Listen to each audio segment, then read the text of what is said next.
राम राम मित्रों, स्वागत है आपका। आज बात करते हैं कुंडली के सप्तम भाव के बारे में। जन्म कुंडली का सप्तम भाव विवाह, जीवन साथी और हमारे साझेदारी का मुख्य भाव माना जाता है। यह लगन प्रथम भाव के ठीक सामने होता है, इसलिए यह हमारे सामने खड़े व्यक्ति और समाज के साथ हमारे संबंधों को दर्शाता है। सप्तम भाव विवाह और जीवन साथी, यह भाव विवाह, पति पत्नी, वैवाहिक सुख दुख, दाम्पत्य जीवन की स्थिरता, जीवन साथी का स्वभाव, रूप रंग, परिवार और वैवाहिक सामंजस्य को बताता है।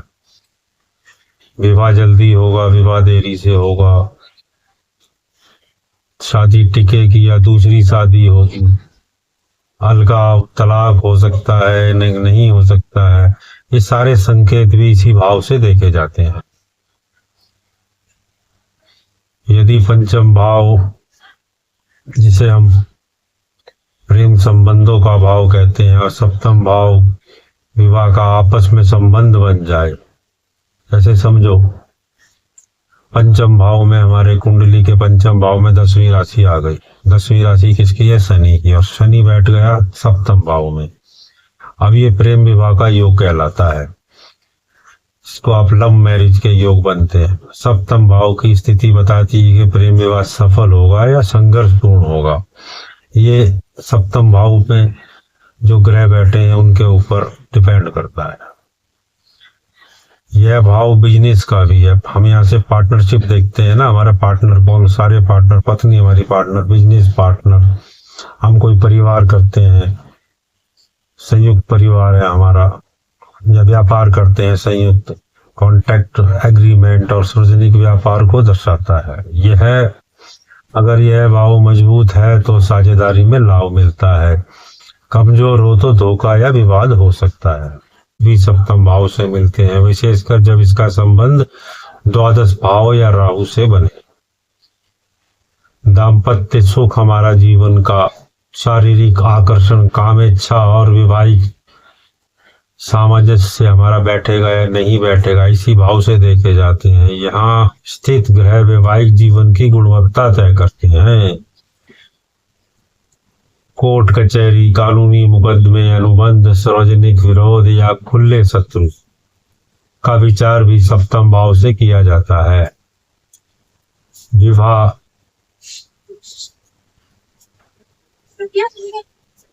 जीवन का संतुलन,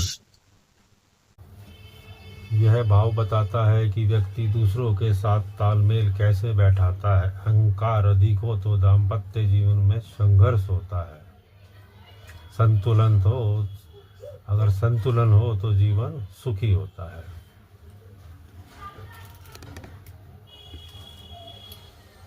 ग्रहों का प्रभाव कैसा पड़ता है? अगर इस सप्तम भाव में शुभ ग्रह बैठे हैं, जैसे गुरु, शुक्र, चंद्र, यहाँ तो विवाह सुखद स्थिति में होता है। और पापी ग्रह आ गए, शनि, मंगल, राहु, केतु, सूर्य, तो ये कष्ट होते हैं, विवाह में देरी हो सकती है, तलाक के योग बन जाते हैं। कहते सप्तम भाव में कोई ग्रह ना हो तो बहुत अच्छा है, क्योंकि जो ग्रह बैठेगा, कोई भी ग्रह हो, अगर सूर्य बैठ गया तब भी परेशानी है, क्योंकि उसके अपने प्रभाव सप्तम भाव पे, वैवाहिक जीवन पे आ जाते हैं। निष्कर्ष यह है कि सप्तम भाव केवल विवाह का ही नहीं, बल्कि जीवन के हर प्रकार के संबंधों और साझेदारी का दर्पण है। यह बताता है कि हम दूसरों के साथ कैसे जुड़ते हैं और जीवन में सामंजस्य कैसे बनाते हैं।